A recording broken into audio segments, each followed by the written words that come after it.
Dun, dun, dun, dun, dun, dun. Welcome everyone to the May 2022 Omaha Astronomical Society meeting.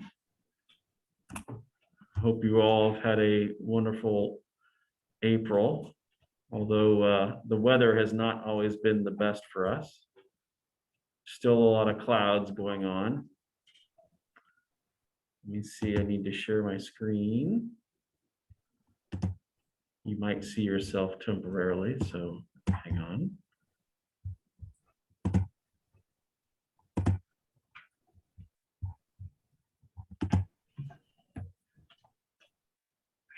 Tom, can you see it? Yep. Thank you.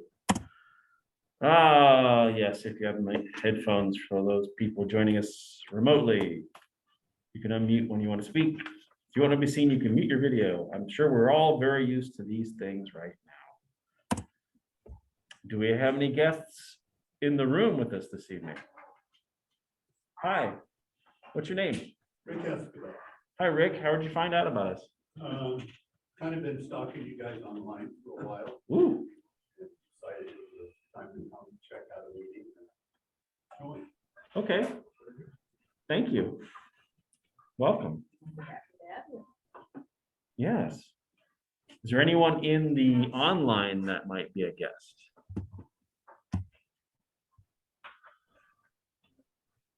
I don't think so. Everybody looks familiar to me.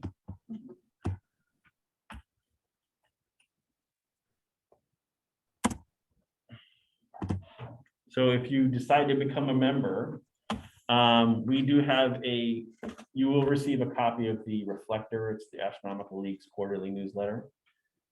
You'll get access to Astro Park, which is kind of like our dark observing site down in Weeping Water.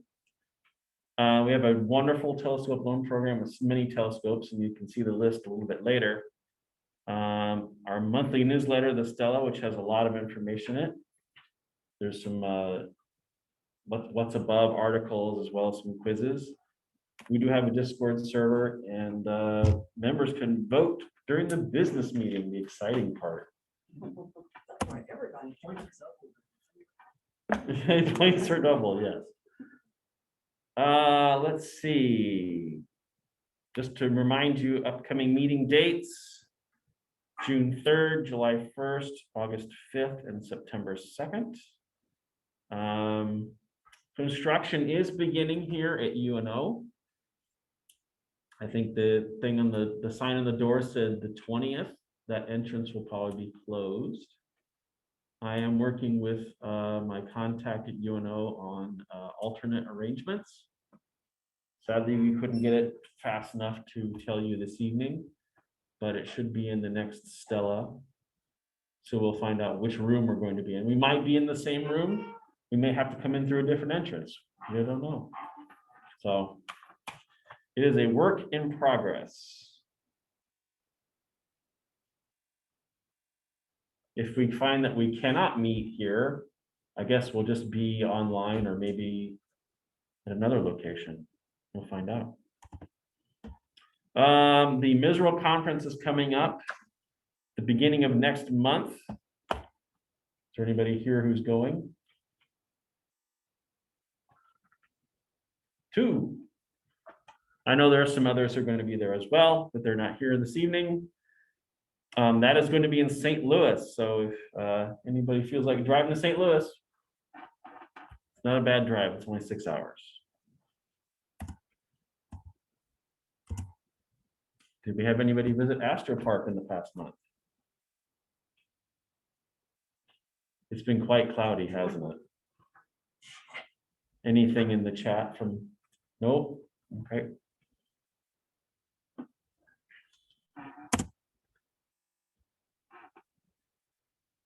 Oh, sorry about that. That's quick. Board's chair, do you have anything to report? Nothing to report this month. No awards this month. There are all kinds of awards out there for everybody, you know, from newbies to really experienced people. So great time to consider an award. We have lots of outreach coming up. So an outreach award is a great one to consider. let me know if you have any questions. I'm not sure if everybody was able to hear that remotely, but that's okay.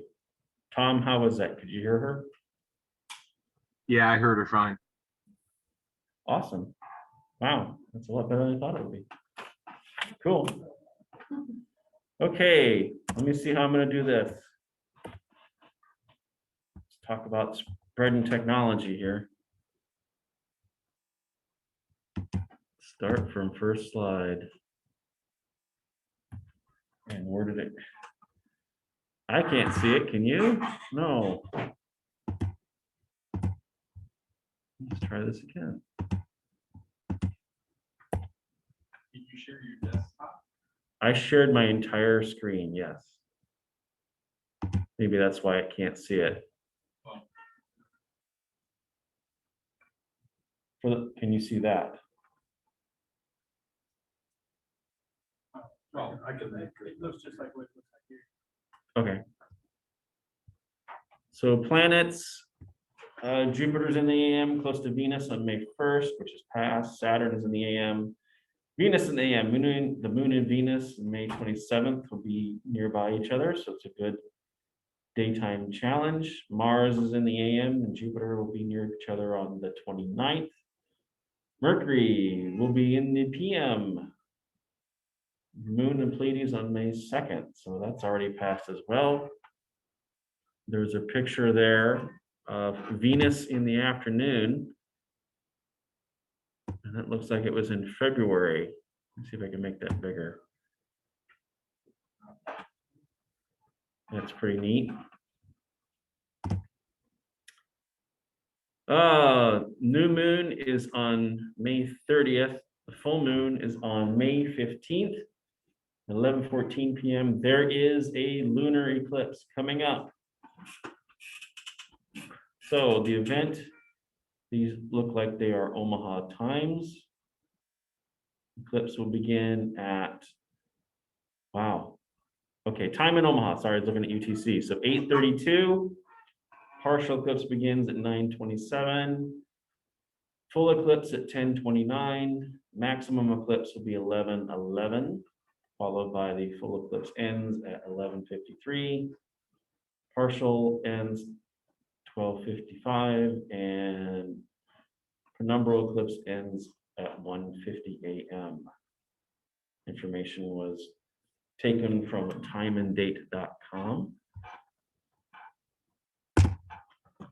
Comet Pan-STARRS, if it survives its swing by the sun, it might be visible starting the 30th. May 8th passes closest to the Earth, so in 2 days.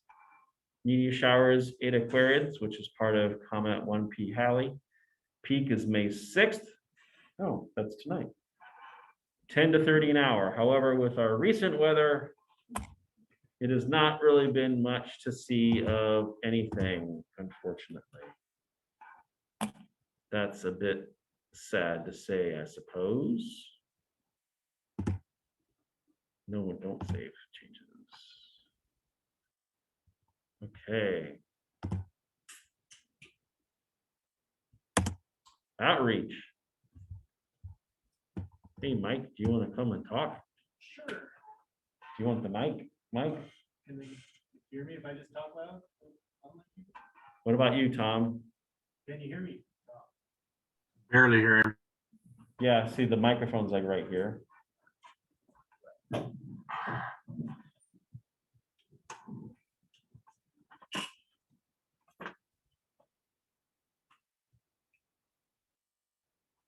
Can you hear me now? All right, so we have Yep. our normal star party at Lake Zerinsky, coming up this next Tuesday, the 10th. And then the 14th, we will have starting the Zerinsky star parties again at Rose Garden. So if there's anybody who'd like to volunteer to come out and set up a scope and patrons of the gardens that'll come out and do some observing with us. And those patrons are the members of Lauritsen Gardens, correct? Correct. Yes. And so we'll be a few people do that. I did that couple of classrooms, kind of fun. You get to drive your car down the road into the garden. You have to show up. Let me, I guess, email either John or myself, and we'll get you the information where you need to be when to take part. And that email address is outreach@omahaastro.com. Outreach@omahaastro.com. Awesome. And then we're also maybe talking about, depending on weather, doing something for the lunar eclipse. Oh, But we'll have to see. How You have a potential location. Probably at Bernstein. I think is where we do that. Rather than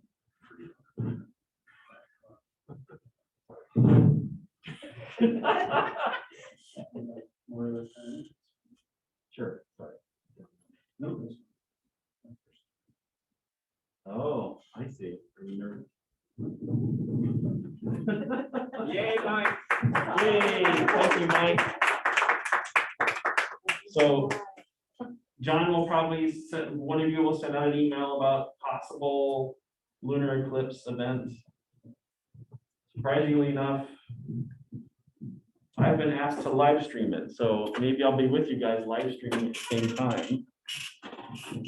Weather dependent, of course, right? Roll the dice these days. Yes. That's the way it goes sometimes.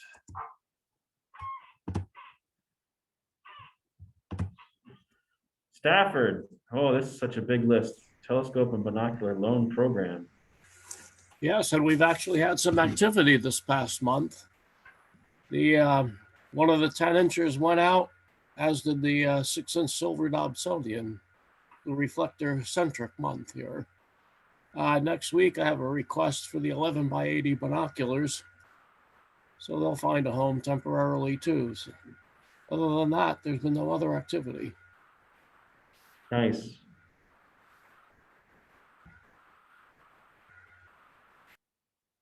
Thank you, Stafford.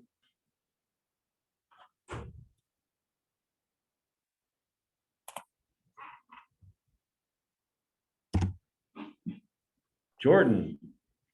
Oh, okay. So a quick teaser for tonight. There's something called the Imposter Supernova in our Southern Hemisphere sky. I'll be giving a kind of an intro presentation to that, which can lead into a really neat lecture that you can watch the rest of through the NASA and then the Space and Science Institute as well. And some possible future speakers. There's a gentleman out of Australia who's an astrophotographer. You'll actually see some of his photos tonight in the presentation, but his name is Rohan. And he's giving a presentation to us this June or July, just kind of depending between him and Miss Kaylee, whoever can do those months. But for some of these people, it may be difficult to do a live presentation. So what I'll be doing is, if they can't meet at our time for the meeting, I'll go ahead and reach out to everyone and ask if you have questions for them. Say for Rohan, our 7 p.m. might be his 7 or 8 a.m. So it just kind of depends.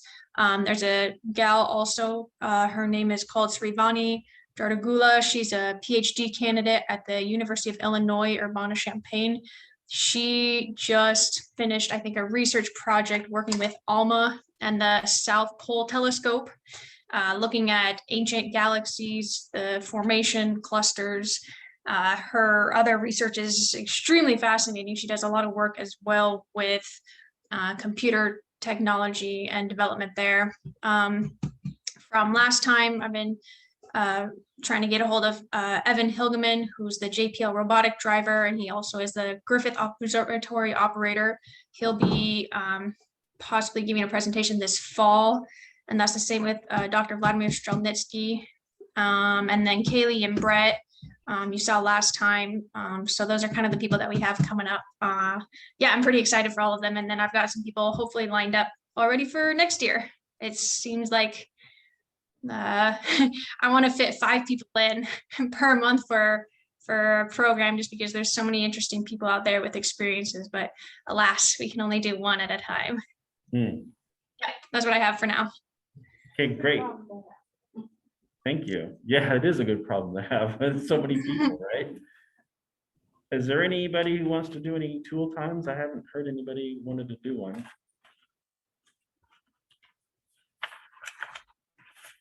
Okay.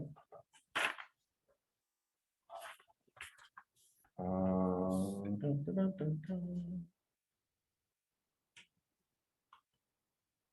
Should we go right into the program then? Or do you want to take a break? Keep it rolling. All right. Is that all right with you, Jordan? We roll right into it? Sounds good to me.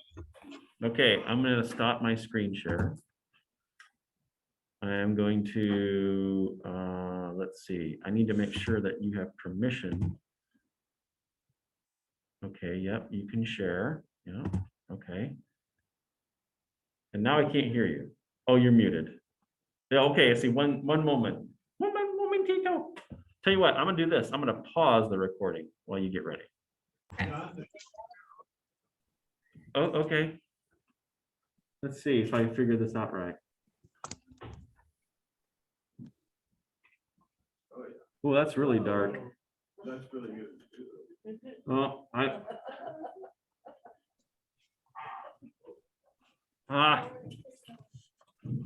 There's gotta be a way to hit this button. Ah, crap. Let's see. Sorry. Oh, you're fine. That's all of them, right? That's the front. Yeah, I have about 2 minutes, John Way. Boy. Do more off? Yeah. All right. We want to see the Milky Way. That's more important than seeing anything else. Better than seeing my face, right?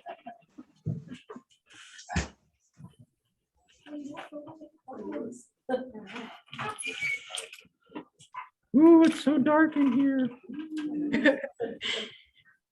All right. Ready to go. Astronomers aren't afraid of the dark. Some are. Some are. That's what it makes solar observing. I suppose when you're out at Astro Park and you hear something moving, you don't know what it is. Coyotes start giving it up. Yeah, the coyotes or whatever. And you've got that green laser pointer. You try to look for something that's, or those reflecting eyes in your red flashlight. I'll keep talking until you tell me to stop, Jordan. You know me. Oh, I'm ready. I'm ready. Okay. Yeah, I sorry. just keep going for me, right? Okay. I'm gonna move. I gotta move some stuff out of the way so that it's not on the screen for everybody. Hang on.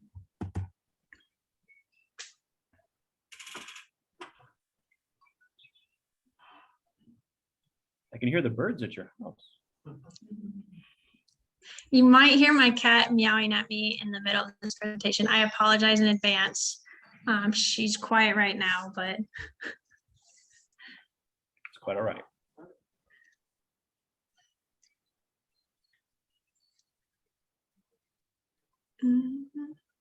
let me know when you guys are ready. Oh, we're ready. Sorry. Oh, okay, sounds good. So in the program teaser, I kind of gave away a little bit of what we are talking about tonight, but can you guess where this photo was taken? Australia. From south. South. How far south? Southern Hemisphere. Far enough to see one of the Magellanic Cloud. Correct, yeah, I heard Southern Hemisphere somewhere. So this photo was taken by Rohan, one of the astrophotographers I mentioned just a few minutes ago, who will be giving a talk to us in the coming months. And yes, he is based in Australia, and yes, this is in the Southern Hemisphere. So as you can see, one of the Magellanic Clouds there. This is where we will be looking at tonight with our program. So in the former Canopus constellation, which is now broken into a few other constellations, there's Crux and there's the False Cross. Crux is a major constellation that's used by some indigenous cultures like the Hawaiians to navigate the ocean seas. And I didn't even know there was a false cross out there, but now that I do, I've probably been looking at the wrong cross the whole time, and I would have probably gotten lost in the ocean. But between these two crosses, there sits a pretty significant astronomical piece in our sky. If we look a little bit closer here, sorry, let me move my screen. Okay.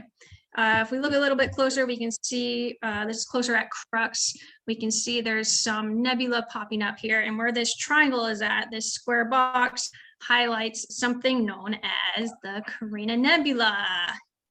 Has anyone had the chance to photograph the Carina Nebula before? No, I've seen it. we've had one seen it.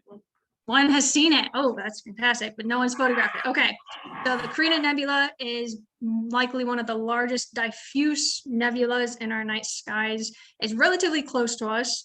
Of course, it's in the southern sky, so it's a little hard for us to see it up here unless you get the chance to go to someplace around the equator or in the southern hemisphere. It may not be as well known as some of the nebulas here, like Orion, for example, but it's still just as beautiful, mysterious, and has a lot of things inside of it that we are just starting to explore and learn about. Inside the middle of this nebula, you see with this beautiful Hubble panoramic photo, they've highlighted some major areas that are very well known, such as you can see the pillars down here in the bottom area. There's some gaseous clouds. Anything that you see that looks dark is a thick layer of gas and dust that is blocking the light from the stars within this star-forming nebula. What's pretty interesting about this place, one researcher calls it one of the best places in our night sky that we know of to see high mass stars. It's a great area to study, to learn about other star forming regions in our galaxy and throughout the universe. And within this, again, it's one of the largest diffuse nebulas. We can see a lot of light coming out of here. There's a lot of big, massive stars producing all this light that's re-radiating off the gas. And it's a really nice place to see these high mass stars. And it's also offset from the galaxy center, so it's a lot easier to see it. We aren't blocked by a lot of the gas and dust lanes going towards the center of our galaxy, so it's a lot easier to see this. And within this, if we zoom in to that left side, we see kind of a bright area known as Eta Carina. This place is the brightest star in the night sky in the infrared wavelengths, not the visible wavelengths, because we have a lot of gas and dust that is blocking majority of the light that is coming from this star. But you can kind of see around this star a little bit that it's created this giant cavity of gas and dust. I kind of flip back and forth between these two slides here. There's a lot of gas and dust that has been pushed away from this star. And if you can find a photo of this up close without zooming in too far like this one is, you actually see that there are some pillars beneath it and an infrared wavelength, and the pillars are actually pointing back to this star, meaning that there's a huge source of wind, stellar winds coming from this place. Why this is important, why this is such a great area for researchers to study. One, it's a massive star, but also there's something that it's known for. This thing called the Homunculus Nebula, giant dumbbell shaped thing that's surrounding the star, and that's actually blocking a lot of the light, and we can't really see the star itself. We just see all this gas and dust around it. And there's something called the Great Eruption back in the 1840s. This light curve here that you see, where the brightness is measured on the left side and brightness is increasing going up the graph. On the bottom of the graph, it's time going from the 1820s all the way up to modern day. We see this spike, this massive spike in magnitude. Back in the 1840s, there's something called the Great Eruption. it brightened so much that astronomers back then observed it as something like a supernova almost. And for some time, it was actually the second brightest star in the night sky in visible light. But then it faded over the next few decades. And you see by the late 1800s, maybe the 1900s, it had another little spike. And that was kind of like a lesser great eruption. And it died down again. And maybe around the 1940s, it started to increase. And ever since then, it's been going up. It's been increasing in brightness and magnitude all the way up into the 2000s. Still going. And even today, we see this brightness increasing. So these photos come from 1995, 2008, and 2018.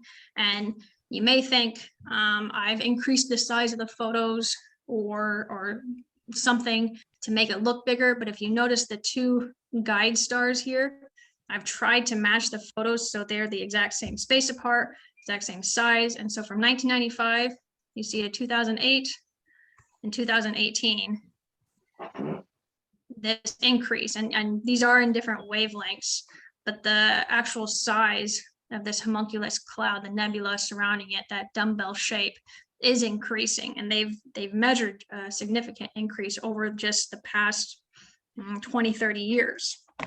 And this thing has been increasing for 80 years, and we've been measuring it for over 100 years now. So this is kind of growing on human timescales. This is a really unique thing in astronomy. We don't get to see something change this dramatically very often, unless it's something like another supernova or an asteroid or a lunar or solar eclipse. And this growth in the bubble that we see just in the past 20, 30 years kind of explains this light curve change. So we can see it changing.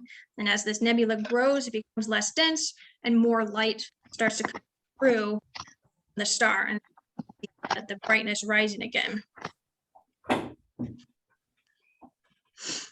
So back then in the 1840s, with that great eruption, people saw this super bright star in the visible light suddenly appear in our night sky, and then it quickly disappeared. It dissipated over a few years, a few decades. And so they thought back then it must have been a supernova, because when you see other supernovas, it's a very similar experience. They didn't have the technology we have nowadays to be able to zoom in on the star. But when we look at it, we see that there is something still there. That star is not dead yet. So it didn't blow away all of its material like any other supernova that we would see and that we have measured. There's actually a star still there.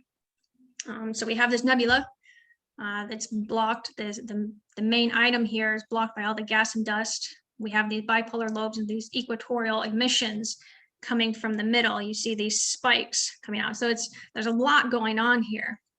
And it's bright in the infrared because all the gas and dust is absorbing the light from the star and then re-radiating it out. But I mean, why is that special? What's so special about this? What makes this so unique? Well, most massive stars that we see are not bright in the infrared. And again, we have a ton of gas and dust here, and it's taking all the energy, all the light from that star, absorbing it and re-radiating it. And this actually gives us a really great look at what's going on when we look at it in other wavelengths. So we have the multi-wavelength view over here on the left side, where it's kind of everything combined. And you can see it broken down here in the 4 smaller squares. And I'll focus a little bit on each of those here. Of course, this is not this is the visible light here. So again, you can kind of see a bright object near the center, but it's kind of plain. It just looks like any other nebula.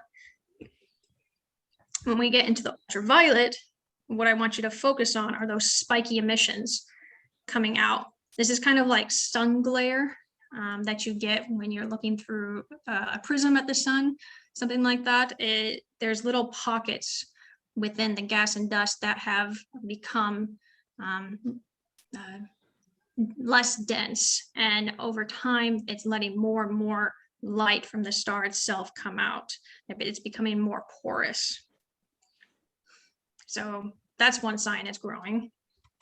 If we look at the hydrogen alpha emissions, this is gas that's been energized by the equatorial emissions here, coming from the sides like this, not the big bulbous dumbbell sides, but these jets kind of coming off from the side.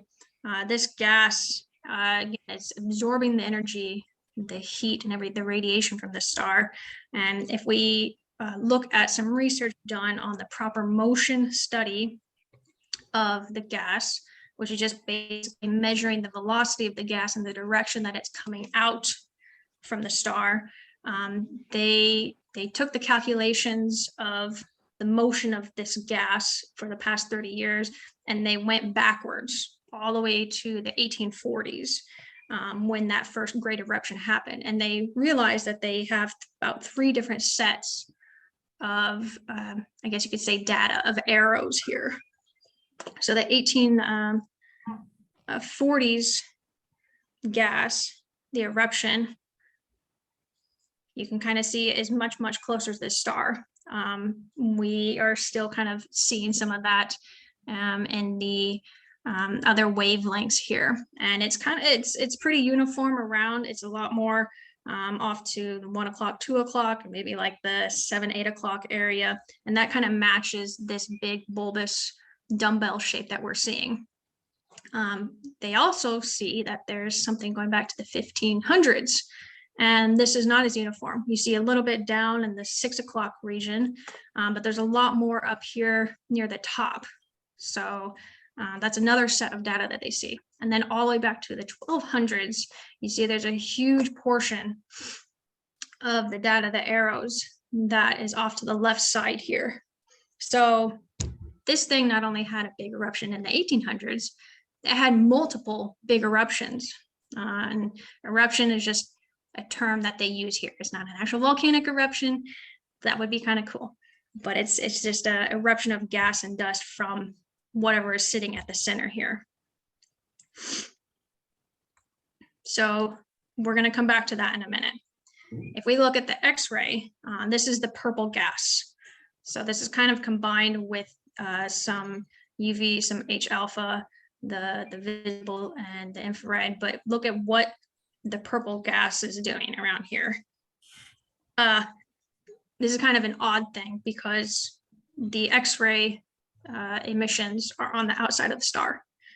The energy source, though, of X-rays is usually the star itself, or a black hole, a quasar, something like that is emitting that, and it comes from that. But when we're looking at the X-ray emissions, it is far away from the star. It's not on the star itself.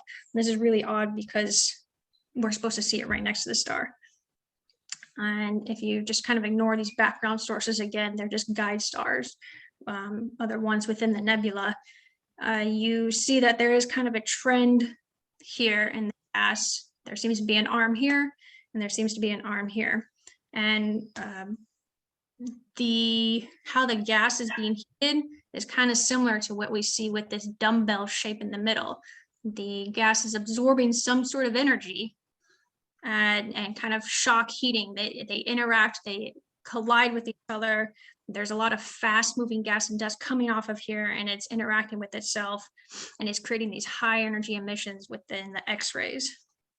So we're going to put this back on the proper motion picture, the graph that we saw earlier, and you can still kind of see the purple X-ray gas off to the side here, and then coming up here, almost like galactic arms. And then the arrows I've just turned to black and white, but just remember that the closest set of data comes from the 1800s. The data near the top, the arrows are from the 1500s, and then all the arrows coming off the left side are from the 1200s. So let's take a look here. For the 1200s, some of the gas kind of matches the direction that these are going, but then it can't really explain the X-ray emission that is coming off the right side. That kind of rules out the eruption that happened during the 1200s, or rules out the cause of this X-ray gas. If we look at the 1500s, everything that's more towards the top, we're still missing the reason why we have X-ray emission gas down here on the left side. And while the X-ray emission gas does kind of look uniformly similar to this 1840 Great Eruption, it still doesn't explain why we get this sort of shape. And what they were trying to do was figure out the speed of this gas and compare it to the speed of the gas and dust that came out of the 1840 eruption. And they see this huge discrepancy. The 1840 eruption, that gas and dust is coming out about 1,000 kilometers a second. The X-ray emission is moving at 3,000 kilometers a second. So they're missing something. There's something not there. They can't see, they can't understand, or they're not able to tie these two together. So their conclusion is there must be some sort of high energy, fast moving component to this eruption that they haven't seen yet. They need to find out what's actually causing this. And when it plows into these existing clouds and creates these X-ray emissions, what is going on here? We can't use any of these past eruptions to really explain that. So again, you kind of see the 3 different data points coming from the different eruptions. And then you see the areas of the X-ray emissions. It doesn't really match one eruption perfectly. So what's causing this? Again, there it's moving only about 1,000 kilometers a second for the stuff coming out from the 1840 eruption. The X-ray material is moving at 3,000 kilometers a second. So we see all of these wavelengths stacked on top of each other. There's a lot going on. There's even this cluster of gas and dust within the X-ray emission. What's causing this? Can one star actually do all of this? No, but 2 stars can. If we look closer at the Eta Carina system, it's actually a double star system. There's one huge star at the center that's about 100 solar masses, and that means it's maybe 5 million times brighter than our sun. And the smaller one you see orbiting around it is about 30 solar masses, so about 1 million times brighter than our sun. And what you're seeing here is an elongated orbit of about 5.5 years. And they have been studying this for the past 11 years, which means they've been able to see it go through this orbit almost 3 times. And when this smaller star, the 30 mass solar star, is far apart from the main Carina A star, there's not a ton of interaction going on between them, because both these stars have really fast stellar winds coming off of them, and they're really powerful radiation coming off of them. So when they're further away from each other, they're not really interacting too much. But when they're close to each other, they're about the distance of Mars to the sun. So it's actually very close for 2 stars, and they really interact with each other. And that's where you see this kind of stripping and this circular motion, where this arm of gas and dust flows off of this smaller star. And what they found out is within the 5.5 year period, they see the interactions of the stars, and they see the gas and dust being thrown off of here. And it's actually the cause of this X-ray gas emission.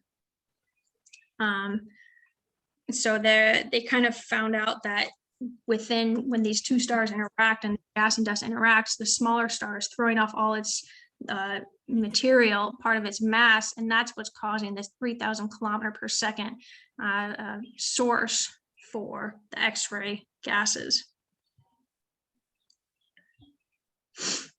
So they have a few hypotheses for what happened back at the Great Eruption. There could be something like a radiation pressure, dynamical instability, which is how these two stars are interacting, and how you saw in that moving picture, there's something within them that's causing an imbalance, and maybe one star lost a lot of mass and a shell of itself, and suddenly left off or kind of let go, and then we end up with that dumbbell shape. There could be something within the stars themselves, inside their cores, where there's instability in their gravitational centers. Maybe the largest star is losing a lot of mass, and so this causes an instability to its core, and it loses a lot more mass, and so we have another great eruption. It could be just kind of a scaled down supernova explosion. Again, these are massive stars, so they are going to end in a supernova explosion eventually. Maybe it's just kind of precursors to it. They're just coughing, and it's a smaller version, and they're just letting go of layers bit at a time. There's a fourth hypothesis that it was a merger in a triple star system, but then that wouldn't explain exactly why we see that it had multiple eruptions back in the 1500s and the 1200s. This is the scenario for that fourth outburst where there is a triple star. And it's possible that maybe one of those eruptions came about from that, and then since then it caused instability in the system. But we won't know for sure until they get more research on this system. Nonetheless, it's very unique, and it's actually providing us an opportunity to see kind of a rare occurrence so far in star forming regions. And the research will continue on this. They're going to continue to watch this dumbbell shape grow over time and see how these two stars interact. And because it has such a short orbital period, we can see a lot going on within one human lifetime. Again, this came from a YouTube lecture from the Hubble Space Telescope. Was given by Dr. Frank Summers of the Space Telescope Science Institute. And he's actually a great astronomical visualizer. And him and his team have continued the research by other astrophysicists, physicists, researchers of this system. And they've created 3D models, printed 3D models of the dumbbell shape and of the interactions. And they've created almost like a 3D fly-through of the star system. So you can actually go watch the rest of this lecture, start around 44 minutes, and you can go watch the rest of that lecture and see the movie that they created. So you can actually fly through the system and see what's going on. And that is it for today. Just a little intro. So hopefully something interesting to take to your next dinner. Yeah. All right, that's all I got tonight. Great, thank you, Jordan. Yeah, thank you guys.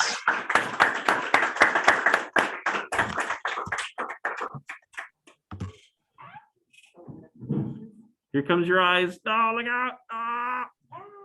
And for those in the back. Thank you. So why don't we take a 15-minute break? Oh, are there any questions? Sorry, thank you. Not in the chat. Questions? Yeah, I can take some questions. I have a question on that. The orbital period, you say its closest approach goes as close as like the orbit of Mars to our sun, right? Correct. Do you know how far out it goes? Farthest? I think they were saying it would be further than the Oort cloud. Holy. But it's pretty quick moving. Yeah, if it's going out that distance in 5 years, that's Maybe just around Pluto or so, or just within it. Oh, okay. Right around that, yeah. That's The awfully. A component. But is- the A component's pretty massive though. It is pretty massive, yeah. yeah. But how fast it's moving and that swing, that like super elongated orbit is why that gas is coming out so quick, causing those X-ray emissions. So it's got to be something very dramatic. Yeah, that's It's fantastic. I've not seen it. I mean, Diana's seen it, but it would be something to see. Well, you don't get to see that with the naked eye. Well, of course, but you've seen sort of the cloudest look, like, you know, what, do you remember what you were using to see it? Binoculars. Just binoculars? Wow. And I see in the chat, Sonali was asking for the link to the video. I'll send it here in the chat as well. And I did upload this presentation to the program folder. So, and I can also share the link with you, John, if people are Oh, interested in okay. watching the rest of that. Sure. But yeah, it's a very interesting lecture that they give, and then what they talk about afterwards, what him and his Dr. Frank Summers and his team are doing to help people visualize this system is really unique. I'm writing my Jordan, in one of your earlier slides, you had a picture of the stars in infrared that was rather fuzzy. Do you remember which telescope took that? Was that Spitzer? Yeah. Let me see. I'm trying to find it.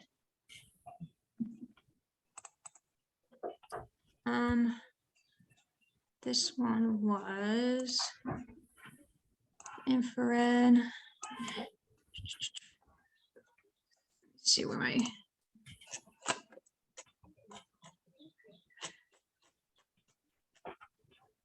One second, sorry.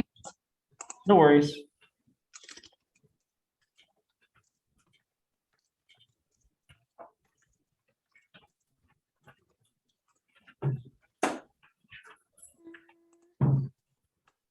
Yeah, that infrared one came from Spitzer. There's a few telescopes out there, observatories around the world that have taken multiple very similar photos of Eta Carina and all these wavelengths here. I do have on one of the last slides there, a lot of the links do go to see the NASA Hubble sites, the observatories that are working on these, and the researchers and the groups that are watching this nebula here.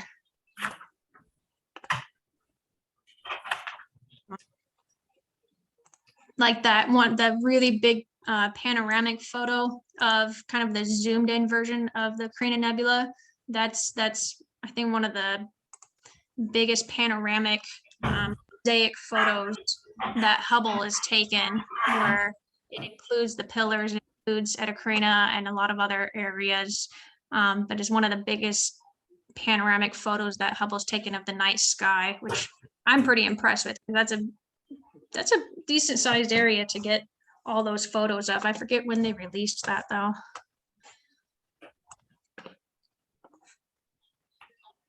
I wonder if they're gonna appoint JWST at it. I think with some of the, I'm sure they will at some point. I've heard that there are gonna be like 5 main targets, one for each instrument that they're gonna commission. First light photo, so maybe submit your suggestions to the STSCI. I think they're saying that JWST is going to kind of confirm that they are in fact binary stars and from within the same nebula. I don't know when they're going to. I'm sure they have a long list ahead of them. Yeah, I'm sure they're going to get a lot more data with that telescope. Any other questions? Thank you so far for the questions. Not in the room here. Just the None in video the link. chat? Oh, all right, cool. Great. Thanks, Thank Jordan. you guys.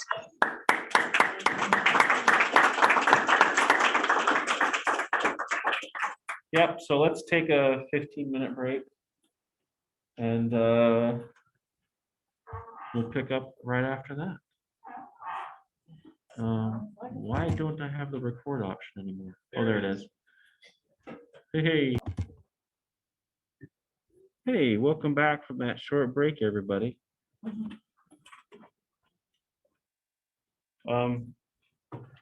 Mike Motorson reminded me of the announcement of the new OAS fan shop on the website. If you go to the website and you hover over club information, and you go down to fan shop, there is a recently refurbished new Cafe Press website with gear and things. So when you click into a given area, there are shirts and hoodies and things.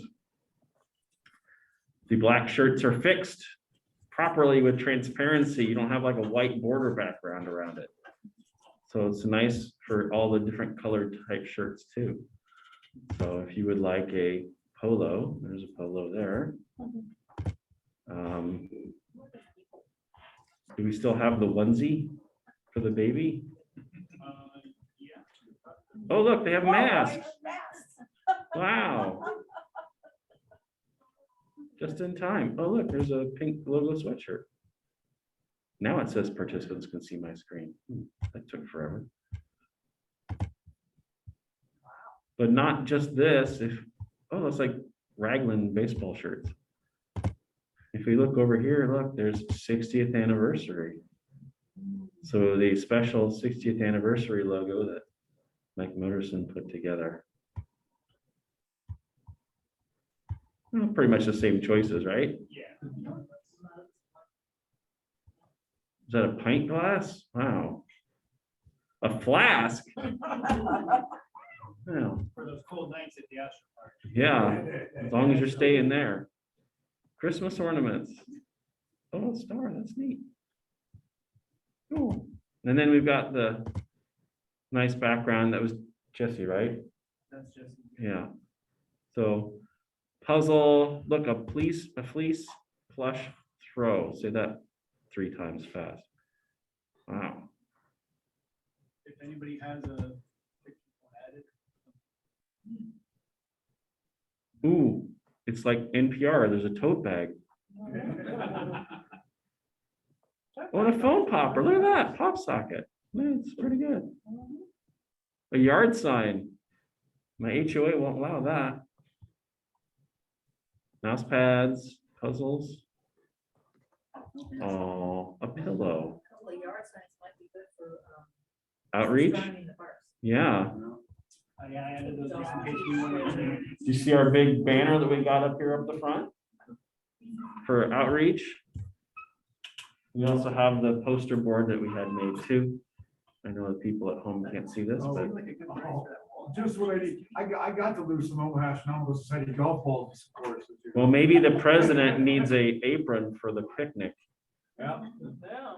absolutely. Wow. Well, thanks, Mike. That's great. If he buys it out of discretionary funds, it might cost. Well, yeah. I don't think I would do that. The club does get it paid like $2 or something for every item. Oh, really? No, good. I think so. It's just It's called Cafe Press. so there's 1,000 different organizations. Yeah. Yep. set up your own little storage. The merchandise is good quality, 'cause I have one or two times. Yeah, like for Shirts. the Linux users group, I've got like a sweatshirt and a polo. Yeah. There's kind of different tiers and quality. You have to spend a little more. Like there's name brand shirts versus just generic t-shirts. That might say like, and I don't think this is just an example. It might say Hanes versus, shirt.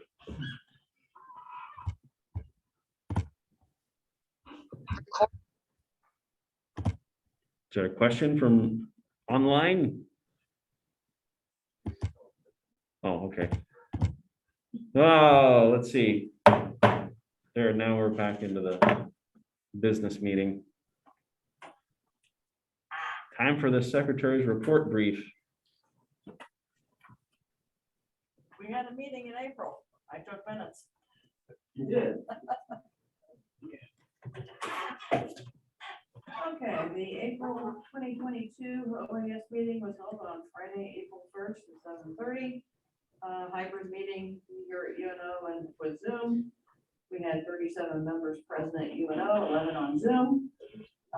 At least 7 people visited Astro Park during the previous month, March. We had some upcoming events. The Astro Park Cleanup Day was scheduled to be held on Saturday, April 16th. We had a barbecue scheduled, but because of weather, it had to be canceled. Outreach events, Lake Zorinsky, Tuesday, April 12th. There was a Club Scout astronomy event at Faith West Side Church on April 19th. And Earth Day on Saturday, April 23rd at Elmwood Park.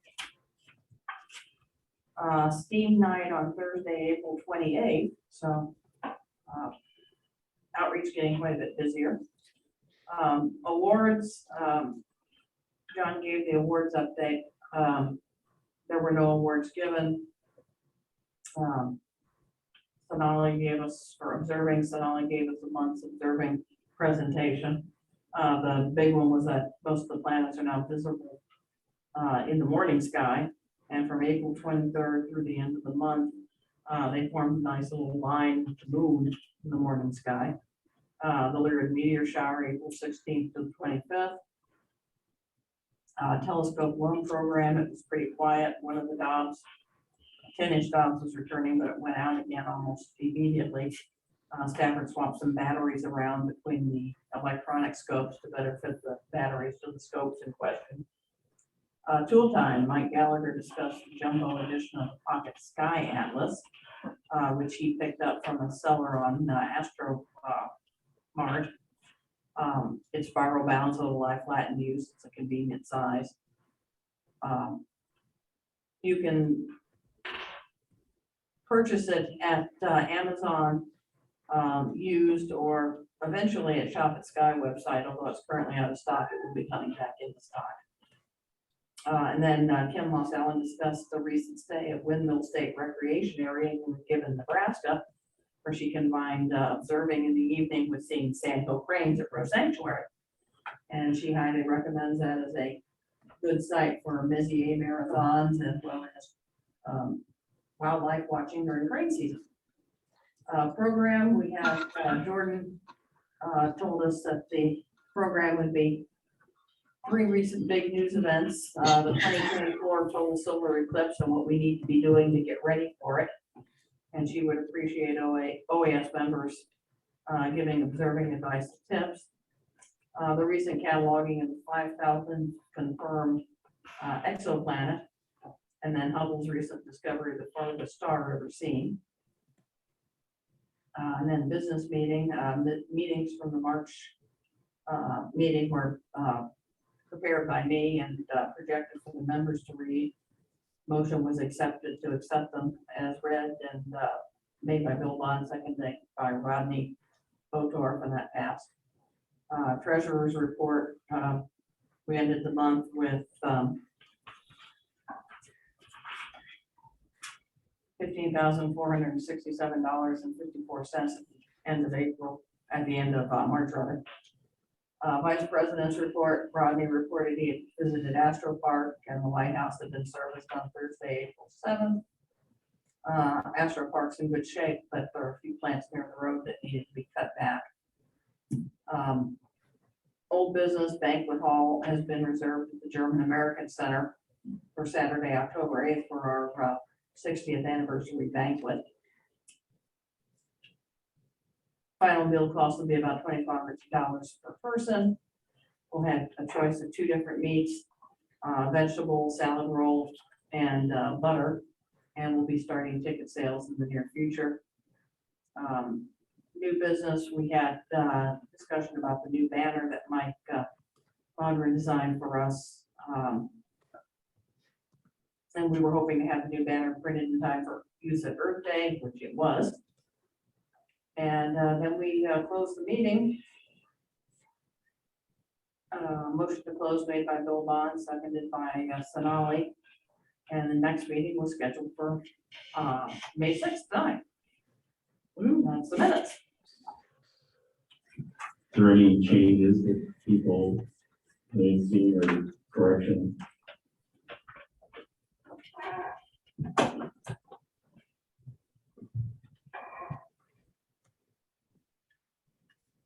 No, nothing in the chat. Okay. Is there a motion to accept the minutes as read? Bill and Steve. Steve Condrey, second, Bill first. The motion has been made and seconded to accept the minutes as read. All those in favor say aye. Aye. All opposed? 13 in the chat.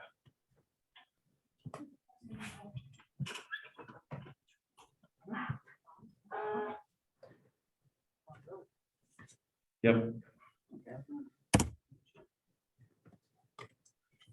All right, I do not know if Mike is in the chat.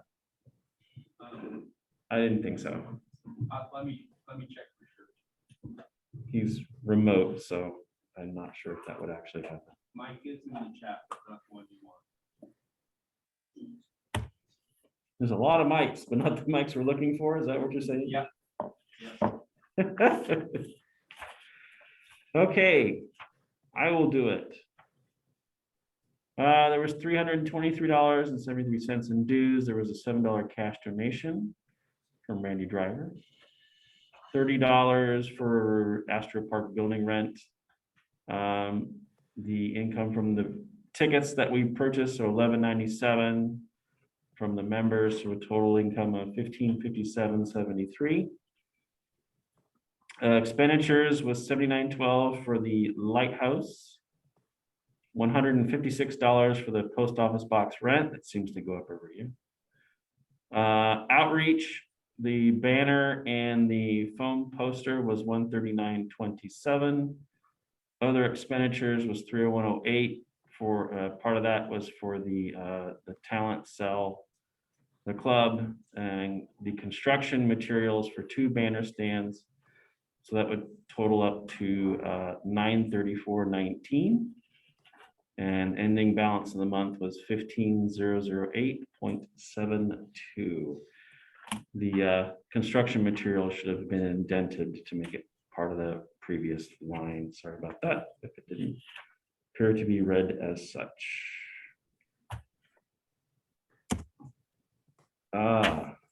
Rodney, Astro Park. Yes, I know we missed our after park day here, a while back, was it last Saturday? Yeah, it would have been last Saturday. It was gonna be 49 degrees and cloudy. Yeah, and yeah, not a good day for that. No. But I did have lighthouse service, but it hasn't been used much. My next schedule is like the 15th, Mhm. which is a Sunday. Could we possibly reschedule our picnic here for a week away, or is that too soon? We'd probably want to do it near new moon, Yeah. so later in May. I know that was on the observing report earlier, but I don't remember which date. Probably the 28th. Well, it was because it was a new moon on April 30th, because that was the black moon. Right, so it'll be near the end of the month. Yeah. Okay, so can I call to try and put one of those together again? or- Sure. 29th, 29th? is that a Saturday? Sundays? Well, that's close enough. 28th. Memorial Day weekend. Oh, it is Memorial Day weekend. Wow. Many of us might not I'd be rather here. be at Astro Park than some state park. And then the week after that is Misrule. No, all right. Hmm, All right, well, When we're back to. Yeah. Get towards the end, yeah. What's the week before? The 21st? Half moon?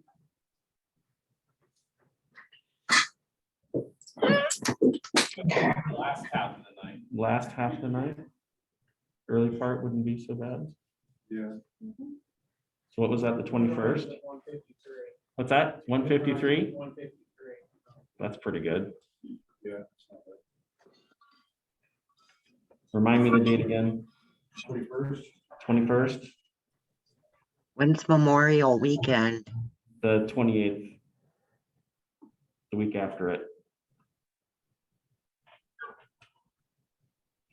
So we'll just move it ahead to the 21st, same time, 6 p.m. Okay, sure.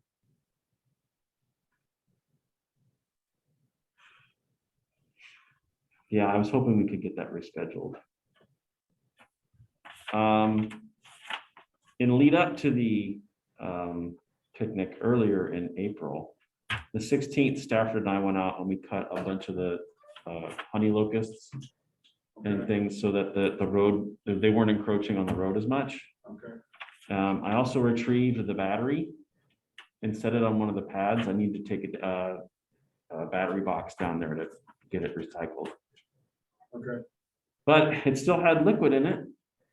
There was no puncture, Oh, really? considering how long that battery's been down there. I can't, Charge, I should test it for a charge. Yeah. Maybe I should test if it'll take a charge. maybe it'll hold charge. And it's not a cheap battery, it's a Panasonic cell, so those aren't cheap. It's kind of nifty. All right. And yeah, I love this idea. I mean, is that just gonna be, I mean, is it like protected? Just Oh, the log protected? station? Yeah, the log station, yeah. I really like Yeah, that. so maybe we'll put like one of those plastic covers over the front of it, so you lift it up and pull the book out. I've got a book, so that way rain doesn't go in horizontally. Yeah. But it's gonna, you know, those two vertical posts Mhm. near that pad, we're thinking of putting it on that. I think it'd be a great place for it. And yeah, if you go down there, please sign in. And you could actually use it to set. It also becomes like a table, you can put stuff on top of it. Yep. So maybe it'll be installed on the picnic and then to make everybody sign it. There you go. I just need name and number and party and a date. I don't need whatever, you know, how many cars you have, and if you have a boat and a pool. Yeah. That's too many demographics I need for Astro Park. Oh, I hear somebody in the room. That is my date for my next scheduled time to do the lighthouses. Like, Okay. Like the 22nd, I think, so. Since it hasn't been used, I think we'll just wait till then and everything else is all right down there. Sure. Okay. I haven't been down for 2 weeks, so I don't know if he's been mowing. Yeah. I'm assuming he It always is. looks mowed. I Yeah. stopped by there during the day to check it out. I haven't been there at night. Because I got a pretty dark yard. Sure. Okay. Old business. Do you remember that tabled youth program coordinator chair for the last 2 Yeah. years? Well, I had a volunteer and she's been appointed. That's Krista Tessman. Oh, very good. Maybe she might even be in the room next door here. I hear somebody, she had a planetarium show tonight, so. Update on the 60th anniversary dinner. Tickets should go on sale in June. It'll be $25. The event is October 8th. I've got most of the items on the webpage for the tickets. I just want to get Mike Moderson's creative eye to look at it. Just for some input. Make sure my words are okay. More than one set of eyes is usually pretty good on a project, right? And then the banners and the banner stand, so you can see one of the banners here. I know our people at home probably, oh, I just dropped the mic. Maybe they can see it through my computer.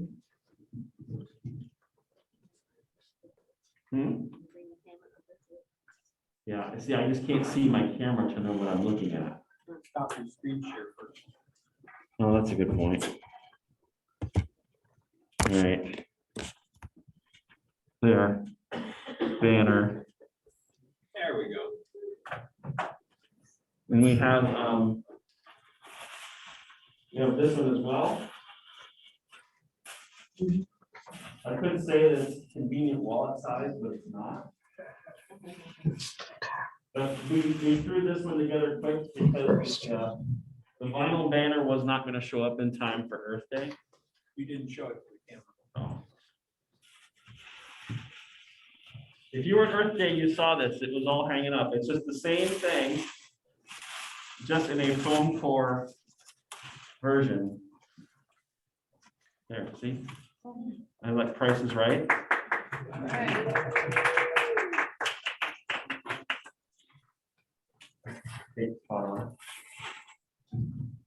So we should be able to close that. I have one of the two banner stands that Mr. Gallagher has made in the car. I need to come up with a convenient carry bag for it. A duffel bag is too small, too short. They stick out a little bit. I don't know if we could use like a bat bag or an old tent bag of some sort. Because there are a number of pieces that go into it.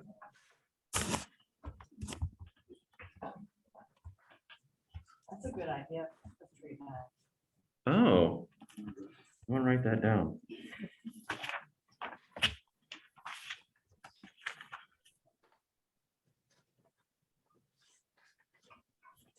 Thank you for saying that. That's actually a pretty good idea. Although this time of year, of course, there's Amazon. It's Christmas somewhere in the world, right? Hey, John, Yes, sir. you might be able to talk to Nina about making a bag. Oh. Yeah, okay. I'd throw her under the bus. Right. But she may also have other ideas too, based upon size, because she's used to working with that material and things. Okay. That's good. Thank you.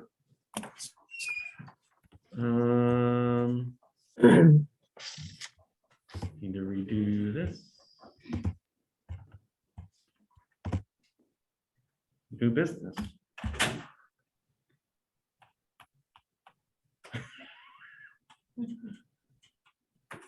Is there any new business? It's awfully quiet. I can't think of anything. Nothing in the chat. Oh, that's probably good then. Nothing about the anniversary party? Well, that's still an old business. And those tickets are going to be in June. Right. So I guess maybe to mention that the OAS picnic, May 21st, 6 p.m. Astro Park.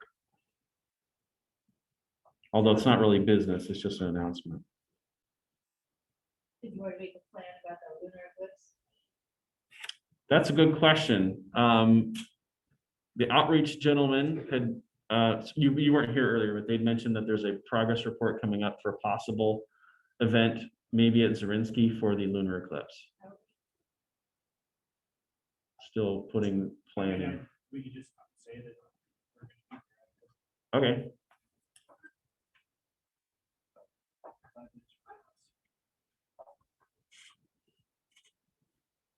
Way to assert your authority there. Move to.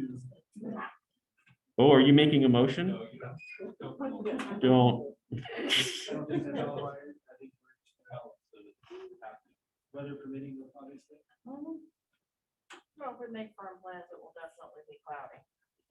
Now, the trick is Zarinsky closes at 11. They've been kicked us out before. Oh, you've been there later than 11? We often stay there till midnight, Okay. I guess I go home Well, I and mean, especially during the it's not like summer. a bunch of home kids being on doing, a bunch of untoward stuff. You know, turn up the grass, doing wheelies. Now, John, Right. this is Krista. Yes. If you, I could look into UNO if you want to do it here on campus, like in the parking lot, like we did that one for the winter And then we could have Oh. building access, bathroom access, and we could block out that parking lot. You do have a lot of light pollution, but it is a moon event. That's On true. the roof. Trying to get up to Especially- the roof is not easy. If we keep most of it outside, it'll be easier to approve. That's true. Right. Kim, what'd you say, Kim? Having access to the building and bathrooms would be good because it's not like a short event. Right. It's a long event. Building and bathrooms is kind of convenient. So are you pushing to advertise it now? Did we? We put it on Facebook, Twitter. Just like the ones. The last one we did, when Bill and I were out there in our coveralls getting cold. We had a couple of school groups show up, or a school group show up, and quite a few people though. That's true. Well, if the weather's decent, we will probably have quite a number of people because the weather's getting warmer. Yeah. We call it the blood moon at UNO. Well, and as you said, the press will make a big deal out of it. Yeah, You know, that it's the eclipse. it's true. We need a press release. Send a news cruise. I'll inform you. Well, make sure I get it approved first through the university. All right. Yeah. Okay. Give, Yes, give me a please. couple days. If you want it at UNO, Yes, Let's check and see. let's try for it. let's try for UNO. Okay, Yes. I'll put in the request now. I'm sorry, Kim, what? Said anybody object? Zirinsky can always. No do a backup objections. If we can't get it at UNO, we can always do a backup with Zirinsky. Do it at both places. That's true. We can do that too, if we have enough people. See what, if you know, we'll do it. Decide.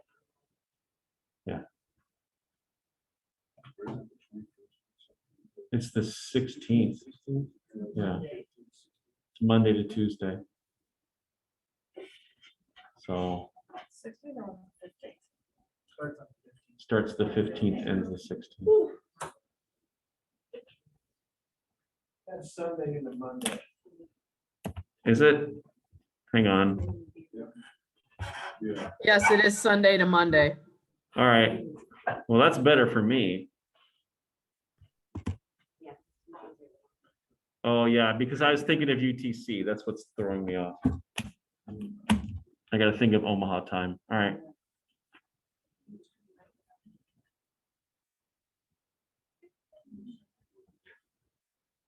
So Chris is going to check That right column, where it says visible in Omaha. yeah, the penumbral eclipse begins, visible in Omaha. It says yes, I would argue with that. And the Because the penumbral- sunset hasn't set yet? Well, even the penumbral eclipse ends. The penumbral eclipse beginning and ending is typically not something that's really visible. Hmm. Very subtle, hard to see. It's, We won't have the instruments to measure it. How about that? you want a photometer to Okay, detect that. well,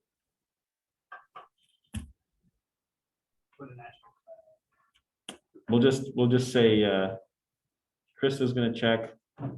Let us know. Yep, I'll hopefully know in a couple days. Thank you. Is Early that next with week. our, is that our same person we normally talk to? Well, because it's a public event, I don't know how many people are going to be there. I have to fill out a form and it's got to go through the chancellor's office. Okay, Because it might be over the 80 people or 100. I don't remember what's the limit now. right. But I don't see why it wouldn't, since 90% of the people will be outside. Yes, correct. So, All right. I mean, they just had Earth Day. So- exactly, but that was at the city park, not That's the true, university. that's true. Remember how long it took us to get university access to just have our meeting here? Yeah. Yeah, I remember that process very, very well. so hopefully it'll be easier than that because they've already lightened up. We don't have to wear masks on the shuttles. commuting from Oh, one okay. campus to the other. We don't have to wear masks in the classroom. So I'm hoping it'll be an easier, quicker process. It is an outdoor event. And Yeah, it is an outdoor event, but it is on the campus grounds. So, it's just, we have to coordinate with security and things like that, yep, so they don't run us over. yep. Actually, they're cruising the building now. Ooh, Where would that be on campus then? it would probably be out in front of, well, the last time we did it, we went sort of southwest. We blocked off the faculty parking on the west side of the building, north or southwest side of the building. So we normally park on the north side. There's another spot Yeah. over there. It's not as apparent when you're driving in, so it makes it easy. I mean, I'm sure we could choose whichever parking lot we want, but it's easier to use that west parking lot, either the faculty or both student and Mhm. faculty. Do you know I've if got the, do you know if big the orange Wi-Fi cones. works on the grounds as well as inside the building? Mhm. Okay, nice. Cool. That you certainly would. I need to test on Tuesday, the 10th, out at Zirinsky. Okay, hey, that's a helpful chime. Does that mean that we're near the end? Is there a motion to adjourn the business meeting? I have a question for, Oh, I missed somehow, what is the content we're gonna have to make? Is that in Stella or is that on our site? It's not been Haven't decided yet. fully published yet. it's gonna be at the German American Center, Then I do it, kind of- October 8th. Food. The full name Yes. hasn't been posted yet. There's like a large choice, The I main, don't think so, Stu. I didn't. no, it's a buffet type thing. right? But what we know so far is 2 meats, a vegetable, salad, roll. You have a choice or? Mhm. You have a choice. Not at the ticket purchase time, but when you're there. No, I'm trying to decide whether my wife wants to go or not. Oh, I see. Well, how should we sweeten the deal? Is Have the that, right food. I don't know, I asked some fish there. I like it. We should have a. German American, but it didn't have space. I think there's gonna be a vegetarian. yeah, That could work. yeah, There should be a final menu by the time we put the ticket price out. yeah. I'm sure we have a final menu, we just don't have. We have a final menu. We know what level we want, but it's sort of like, there's a huge list of things Yeah. What did we select? that's in that category. So, Well, you will, like you said, you Yeah. will finalize it when you get figured out. yes, That's fine. let me write that down.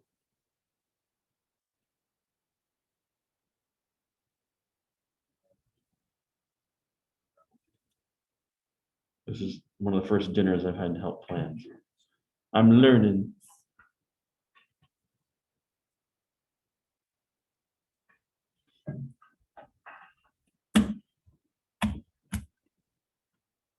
Is there a motion to adjourn to this meeting? Bill, Mike Moderson, second. We did first. Mike Moderson, second.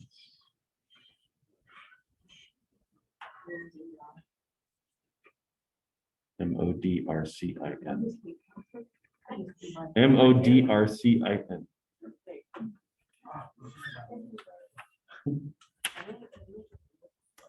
A motion has been made. I didn't write your names in the right place. The motion is made to adjourn the business meeting. All those in favor say aye. All opposed, say nay.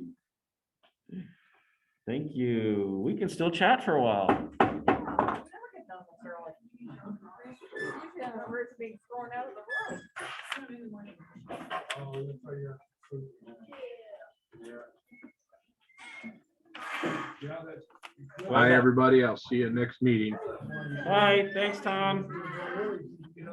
Like trying to fly I need to stop my share. I want to see who's all there. Hi. It's so hard when I'm doing everything. There's Mark and Sonali, Jordan, Louis, Stafford, Krista, Tom. Can't quite. I just, I want to take photos.